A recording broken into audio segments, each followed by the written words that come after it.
TDP దాడులను వైఎస్ఆర్సీపీ నాయకురాలు వాసిరెడ్డి పద్మ ఖండించారు. తెలుగుదేశం పార్టీకి ఓటమి భయం పట్టుకుందన్నారు. అందుకే హత్య రాజకీయాలకు పాల్పడుతోందని ఆగ్రహం వ్యక్తం చేశారు. చంద్రబాబు, లోకేష్ ప్రసంగాలు కార్యకర్తలను రెచ్చగొట్టేలా ఉన్నాయని వాసిరెడ్డి పద్మ మండిపడ్డారు. సాక్షాత్తు ముఖ్యమంత్రిపై జగన్పైనే దాడి చేశారని ఆమె గుర్తు చేశారు.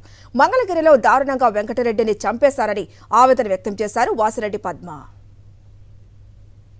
చిత్తూరు, అన్నమయ్య జిల్లా, అరకు నిన్న జరిగినటువంటి వీళ్ళ తెలుగుదేశం పార్టీ రౌడీయిజం సంఘటనలు, ఎక్కడికక్కడ వైసీపీ నాయకులపైన, సానుభూతి పరులపైన చేస్తున్నటువంటి దాడులు చూస్తుంటే ఏ రకమైనటువంటి ఎజెండాతో వీళ్ళు వెళ్తున్నారనేటటువంటి అర్థమవుతుంది.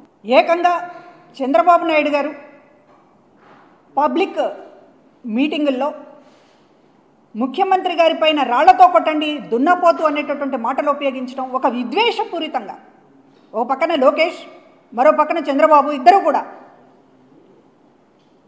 ముఖ్యమంత్రి గారి మీద ఒక దాడికి పురుకొల్పేటటువంటి విధంగా ప్రసంగాలు చేస్తూ ఉన్నారు, రెచ్చగొడుతూ ఉన్నారు.